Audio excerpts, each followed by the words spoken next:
Going on, folks? It's Colin Neal here for Sam Houston Sports Talk, coming your way. Pod number 91. If you haven't already, be sure you subscribe today to Sam Houston Sports Talk. Follow us on all of our social media outlets, all that great stuff. Whatever y'all do to support Sam Houston Sports Talk, we are very grateful, and we have to have a talk. We got a lot to get to today. Gonna keep this short as always. Probably the longer one going to be what the title's about right now, but we're gonna talk about that, but also catch up on softball and some other stuff around Sam Houston athletics at the end of this pod. But we're not going to beat around the bush here. We are not going to ease our way into this. We're gonna really hit the nail on the head with this one. Sam Houston baseball has now lost 9 in a row. And it's been terrible. It's been bad. And there's just no way else to put it. There's just been a ton of mistakes. There's been bad base running decisions, untimely hitting, strikeouts have gone down. Ball has been getting hit a bit harder recently, but the untimely hitting, just bad at bats at the worst possible times, have really hurt this team. And the pitching has taken a downturn when it was a really good strength for a majority of this season. I'll give you this stat real quick. 77 innings. The San Diego Bearcats have played 77 innings since they were up 11-0. When they went up 11-0 on Western Kentucky in the 5th inning of the second game of that WKU series in Huntsville. And then eventually with Western Kentucky winning, not winning, getting 5 more runs in that game. Thus, Bearcats won the game 11-5. Well, my math might be wrong, but ever since then, 77 innings. This is what the math has turned out to be. The Bearcats have scored 32 runs and have allowed 95. That's ever since that game. That's bad. That's and a lot. I don't know how many runs of those are earned or whatever. I don't want to really get into it that much, but that's over a run an inning that the Bearcats have allowed. And the Bearcats have scored less than half a run per inning since then. It's been bad. And you can account for the competition they face since then. They faced number 20 Texas A&M at Bluebell Park. They faced Missouri State in 3 games. The one loss that I think really set the tone really badly for this past week was losing to Houston in the Don Sanders Stadium 5-4 to lose the Don Sanders Cup and give it back to the Cougars. And then ultimately them getting swept by DBU. They got run ruled on the Saturday game, but they had chances to win the Friday game and the Sunday game. And a top mid-major, a top 25 mid-major, might have added you, according to a bunch of websites. The same thing with Jack State. Close Friday game, blowout badly on Saturday, and then a close Sunday game. I don't know what else you want to say. I mean, they legitimately had a chance to win that Sunday game to at least salvage a game and have a good tone.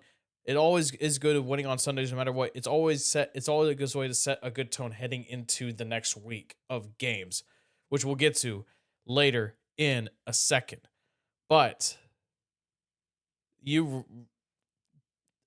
Tate Hickman, he threw a heck of a game. He threw his best career outing, and I love his stuff.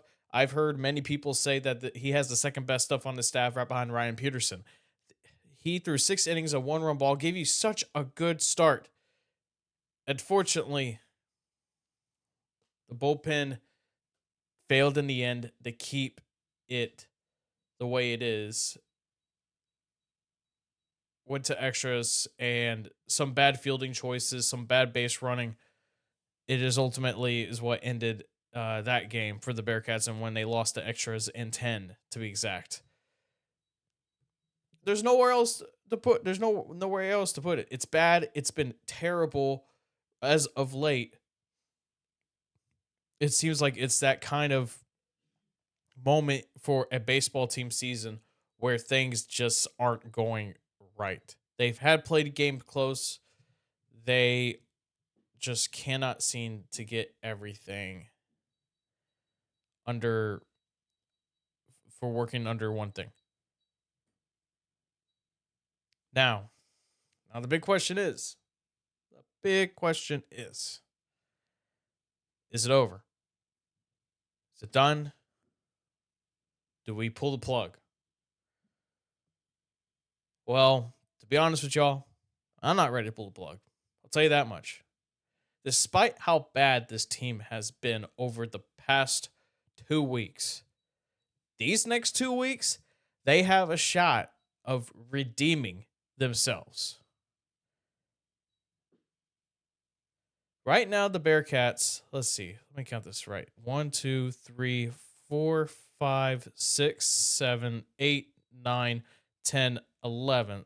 They sit 11th place in Conference USA, where the top 9 teams are who make it to the Conference USA tournament in Kennesaw. And the goal this year, folks, and I'm sorry if this sounds low expectations, but after last year, I don't understand how you can have such high expectations for this team. And if you had expectations of them winning the conference, that is on you. I take as winning I mean, anybody can win the conference, especially in baseball. My favorite example, y'all have heard me mention this example many times. 2023, Tulane, the Green Wave, winning the American. They won less than 15 games, if last I recall. But they won heading into the American Conference. But they went ahead, they got in barely.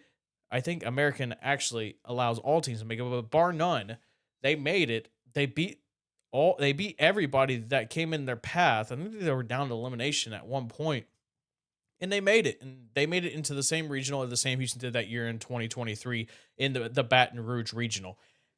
I refuse to give up right now because if this was last year, we all kind of just knew at the end like it was just not going to happen. It was just not going to happen at all. But this year, look, this team is much different. I refuse to believe that this team is exactly like last year. The pitching is obviously better. I know the hitting has not been good, but guys, it is much better than we make it out to be.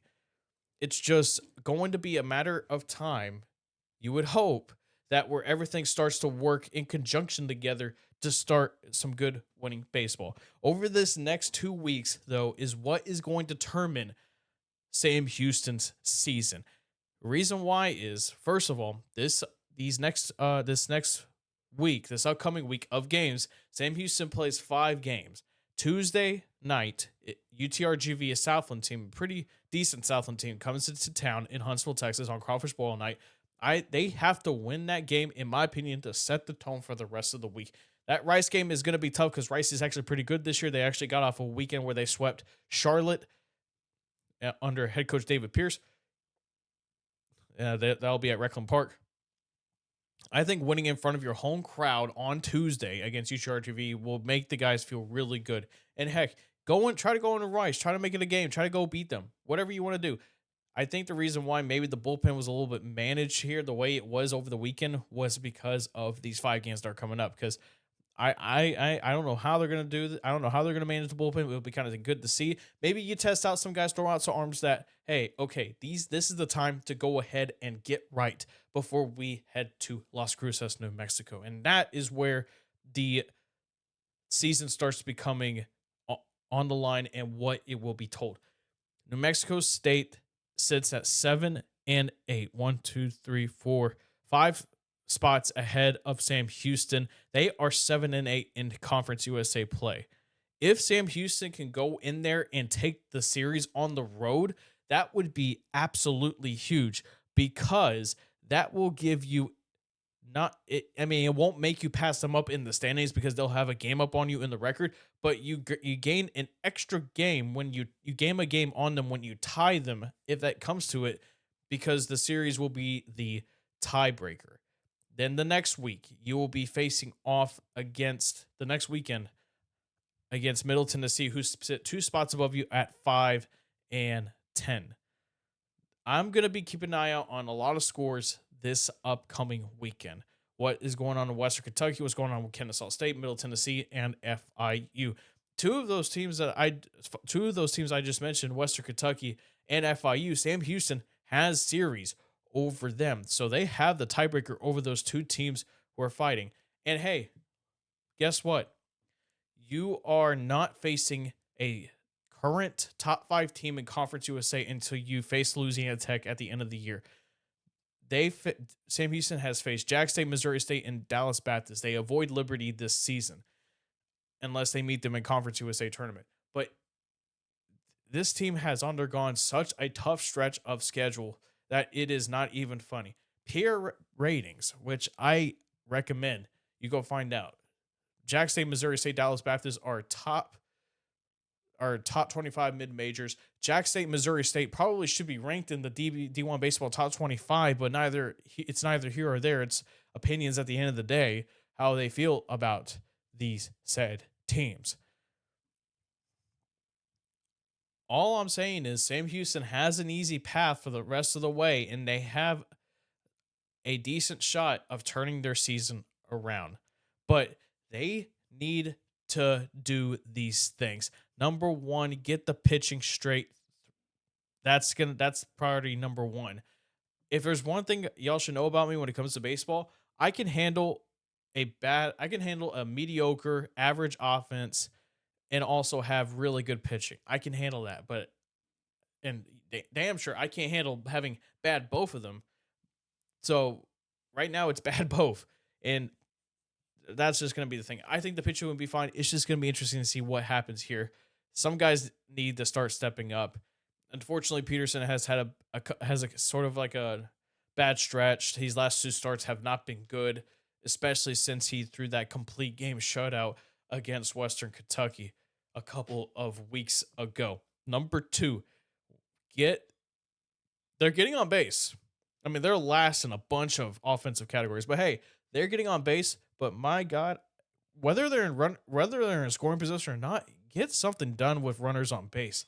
Sam Houston was terrible when runners were on for the bats. They were terrible. You need to find a way to have just productive at bats, move runners over, stay within yourselves, and go out there and do what you're supposed to do and to manufacture runs. This team is not going to hit a lot of home runs, and we've seen that here. But they do have some sneaky power. They can sneak it down the lines into gaps, speed, run. They can manufacture runs that way. And the speed and running gives me to point number 3. Be more disciplined on the base path. Sam Houston had the tying run on second with 1 out in the bottom of the 10th inning against DBU, and just not paying attention, not looking, not just being safe about it. I mean, you're already in scoring position in the first place, so it's and it just it got thrown. The pitch runner got thrown out. So the base running just needs to get back on pace, and so I mean, those are really the main 3 things. And we could probably see some lineup experimenting over these next couple of days at UTRG against UTRGV and against Rice. So we'll see. But to think that this season is over right now is flat out wrong thinking.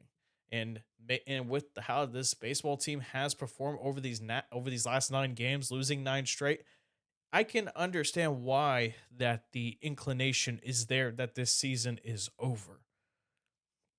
But I refuse personally to believe that it is, because we've all seen many cases where seasons look to be over, but then they're turned around when the backs are against the wall. And right now, Sam Houston's backs are against the wall. these next 2 weeks, they need to take series against New Mexico State and the next weekend, Middle Tennessee.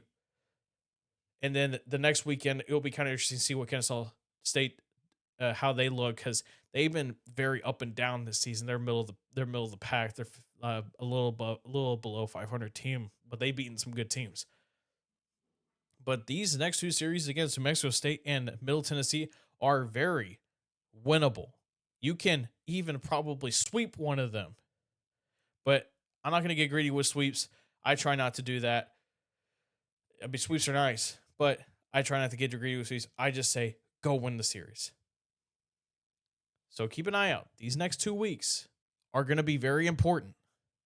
And if they can't get it done, this season might as well be over. But I refuse to give up on them just yet, unlike a lot of people seem to have. All right, when we come back, talk a little bit of softball, all that great stuff. Catch you up on else what is going on around Sam Houston athletics. Softball taking the series against Missouri State. We'll talk about that next here on Sam Houston Sports Talk. Hello, folks. Welcome back to Sam Houston Sports Talk. Once again, it's Colin Neal here. Let's go ahead and recap the weekend for Sam Houston Bearcats softball. They had a really good week. I mean, let's start off in SFA on Tuesday, facing the Piney Woods rival Lumberjerks. It didn't start off pretty good. 5-0. SFA jumped out to a 5-0 lead. It didn't look good for a smidge there, but then a 5-run third inning put on by the Bearcats thanks to Lundstrom, Ricada, and Harrison, who homered to left field. That gave her the record for the single season home run record for a Sam Houston Bearcat in the softball program's history. So congratulations to her. She has been an amazing addition for head coach Garrett Volish's squad. Heine then hit an RBI double to tie it up. SFA answered with a run after that. Then the Bearcats tied it up thanks to Lundstrom hitting an RBI single up the middle. And then Heine with a single to shallow right field that scored D's to give the Bearcats the win. Daniel started. She gave up 4 hits, 5 runs. All of them were not earned. So just some miscues on the defensive side, it seems, by the Bearcats as they committed 2 errors on the night. Abigail Young, though, had a pretty decent outing. 5 innings, 6 hits, 1 run, which was earned, 4 walks. Keith goes down, though, but 5 strikeouts on 101 pitches. And then Toffany Sanchez got in and got the save. 1 inning, 1 hit, 1 strikeout, faced 4 batters. All good and handy for Sam Houston. That was Sanchez's second save of the season, and then she came back a couple days later as Sam Houston prepared to face off against Missouri State. Friday, she threw a complete game shutout once again. That is her 5th shutout, 7th complete game, a 2-hitter, no walks, 9 strikeouts. She was unbelievable once again.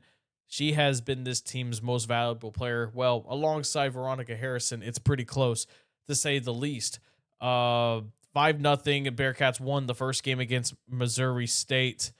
Harrison hit another homer. She actually was responsible for the first 2 runs that were driven in. Belle Perez hit an RBI single. Helmley drove a runner in on fielder's choice sac bunt, and then Jordan Pino hit a homer in the 6th inning. It'll be really great if she can get going.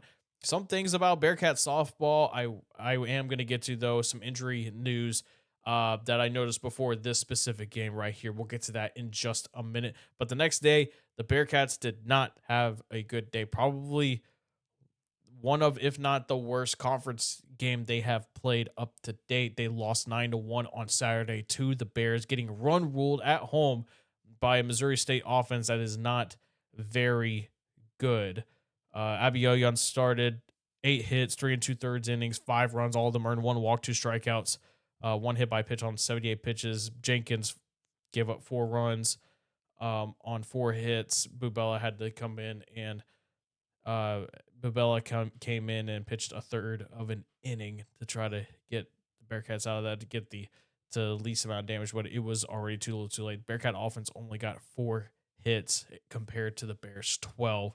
The next day, though, they put that right behind them and they turned around and they ruled Missouri State by the same score. So exact revenge. 9-1. Bearcats beat the Bears on Sunday to take the series. They put a 6th spot in the 6th inning when they were up 3-1 on the Bears to complete the run rule. Helmley with a sac fly, RBI. Lundstrom with a triple. She's been really good. She had a double and a triple as well in this game.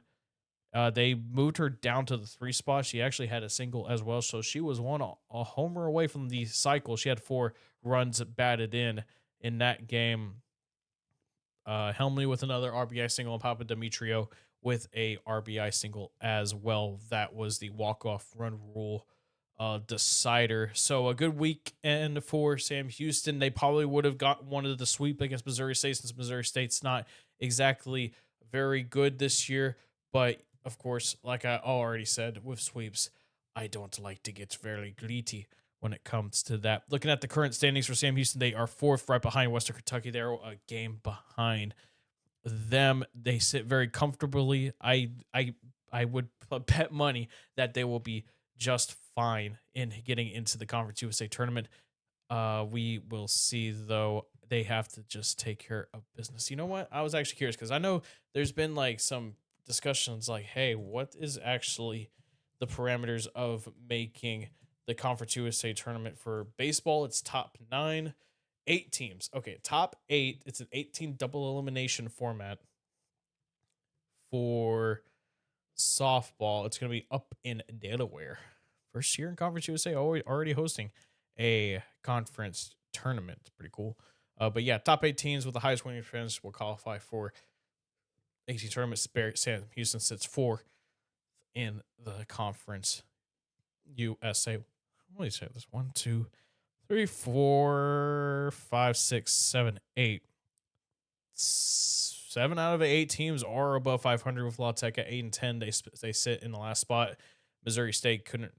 Missouri State's just outside of the final spot, 2 games behind Louisiana Tech. By the way, with the complete game shutout, with the 2 saves she got over this past week, Toffany Sanchez has won yet another Conference USA Pitcher of the week. So congratulations. He has been amazing. 86 2/3 innings pitched, 2.58 ERA, 21 appearances, 7 complete games, 5 of them shutouts, 3 saves. Batters are only hitting 200 against her. She has been amazing. She has come a long way from being a freshman from last year, and then she has really turned into a really good pitcher in the circle for Sam Houston, for a pitching staff that has dealt with a lot of injuries. Speaking of injuries, though, we can get right to that. Let me make sure I made the note. These were the things I noticed before the game on Friday against Mo State to begin that series. Let me see if I can find it. Don't see it just yet. I know I made a note of it. There we go. So some softball injury news to watch out for. This is what I observed on Friday. Right-handed pitcher Amy Apke is no longer in the boot, but she was not dressed out on Friday, so wonder what her status is going to look like for the next upcoming weeks.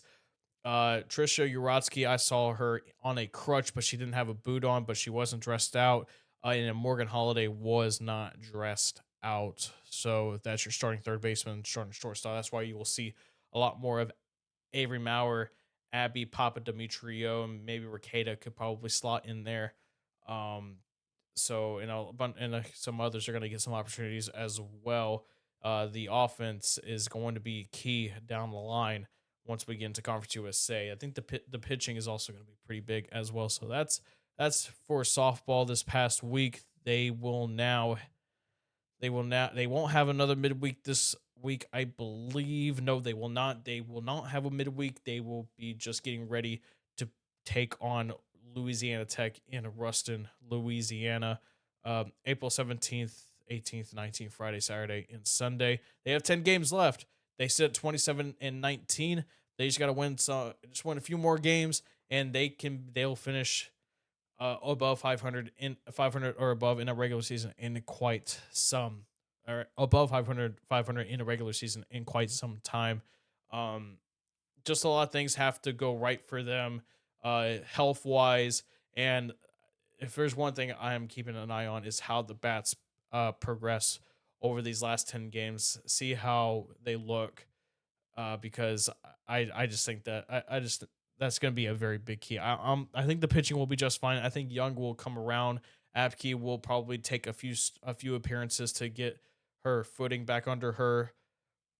But if this pitching staff is fully healthy by the time Conference USA tournament begins, if they do make it, then it's not official yet, but it's most likely that they will. That's going to be very big. But also the offense, and you can see how Volish moved the offense around. He even had Veronica Harrison leading off and Lundstrom batting third. Um, so maybe that works. We'll see. And also the health of Yuratsky and Holiday on the offense side is going to be pretty big as well to keep an eye on. All right, when we come back, we'll wrap things up with some news, nuggets, whatever is going on around Sam Houston Athletics next here on Sam Houston Sports Talk. All right, final segment here on Pod 91 Sam Houston Sports Talk. Once again, appreciate y'all for if you tuned in this long, thank you so much. I almost went a little Christopher Walken right there. That commercial he's been on lately is kind of in my head, but once again, appreciate y'all. However, you support Sam Houston Sports Talk, follow, subscribe, like, whatever. Great share, greatly appreciate it. So, some news. Don't forget that Sam Houston football is still in the middle of spring ball. Y'all seen just a smidge of the notes that I've given y'all like a week ago when I attended a couple of spring practices.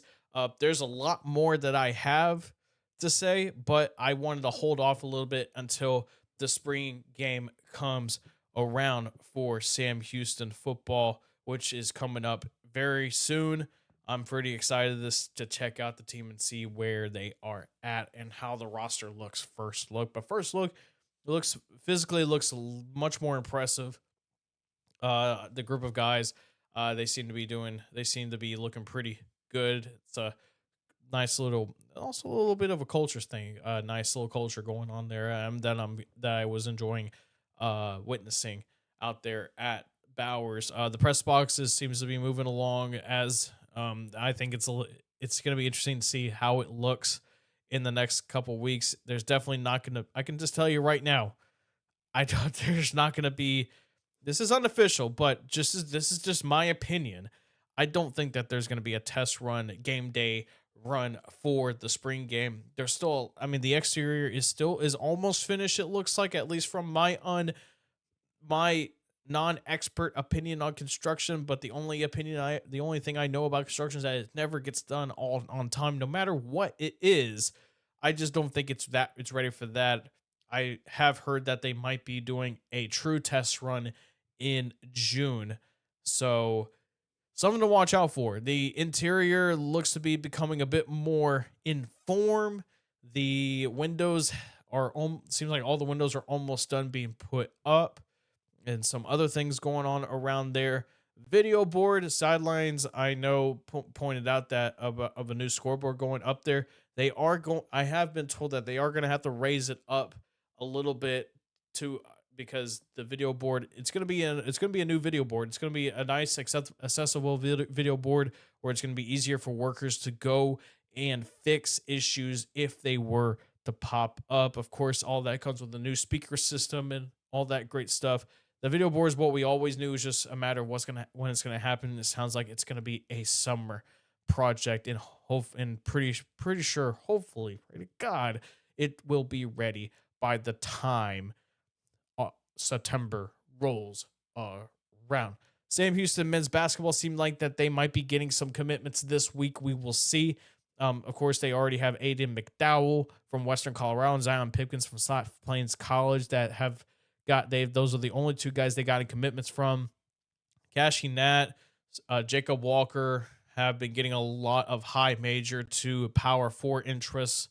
I personally don't really care that much about where they go, but it'll be interesting to see where they go. CJ Beaumont, former Bearcat, committed to Kennesaw State. Good for him. Wish him the best of luck to his future endeavors, and he is definitely much closer to home. Good for him. So we'll see how men's basketball will be looking like the rest of the way. And yeah, that's really it. That's really all I got left for y'all. When it comes to that, keep an eye out for something. I don't know exactly how I want to formulate my spring football thoughts. That will be something I am still trying to determine how I want to do, but that will do it for me here on Pod 91 of Sam Houston Sports Talk. Thank y'all for tuning in. And as always, guys, eat 'em up cats, be kind to one another, and all that great stuff. Have a great rest of your day. Eat 'em up cats. See y'all next time.